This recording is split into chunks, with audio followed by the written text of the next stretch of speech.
A poet to the people. Maya Angelou was honored by William Jefferson Clinton when he invited her to read a poem she had written to celebrate his inauguration as the 42nd President of the United States. This was a fitting tribute to the woman whose early life had seemed so empty of promise when she was born Marguerite Johnson in St. Louis, Missouri, 64 years before.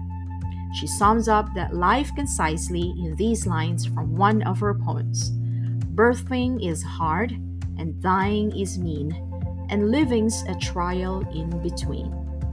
Child, her parents divorced. She and her older brother Bailey were raised by their grandmother Annie Henderson, affectionately known as Mama. Mrs. Henderson was the proprietor of the only general store in Stamps, Arkansas, owned by an African American.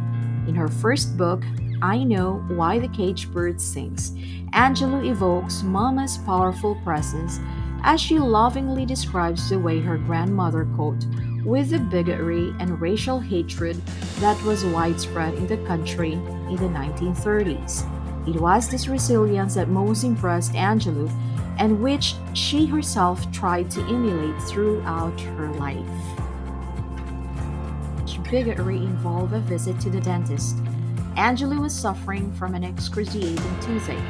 Mama had no choice but to take her granddaughter to the town's only dentist, who was white.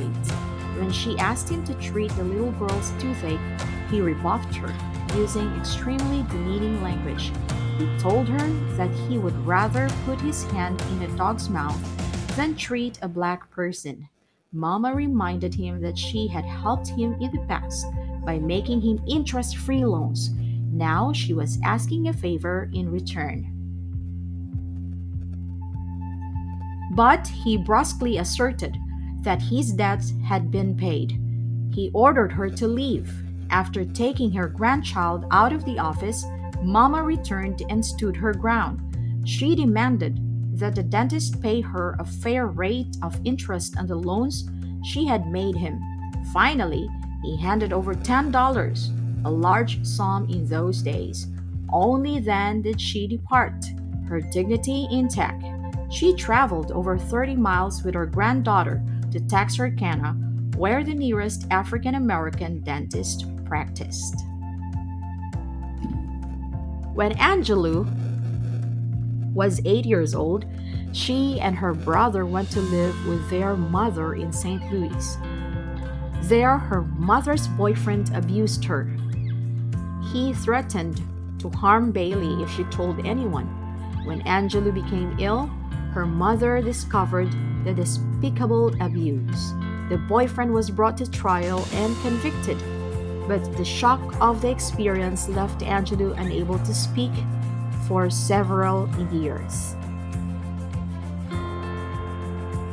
In spite of her troubled and turbulent childhood, a spirit of optimism pervades.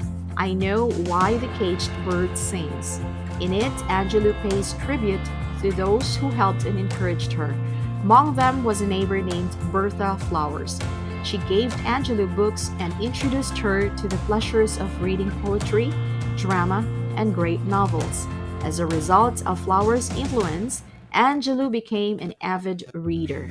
This led later to her dream of becoming a writer. 4 more volumes of autobiography and many collections of poetry followed. I Know Why the Caged Bird Sings. All appeared under her pseudonym Maya Angelou, a name she began using in the 1950s. It was a long and difficult road that she had traveled, but it led to the presidential platform where she read her poem, On the Pulse of Morning, to an audience of millions on that cold January day.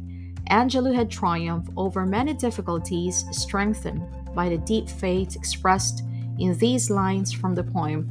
Lift up your hearts, each new hour holds new chances for a new beginning. She died peacefully in her sleep in 2014. A year later, the U.S. Postal Service issued a special Maya Angelou stamp to honor her memory.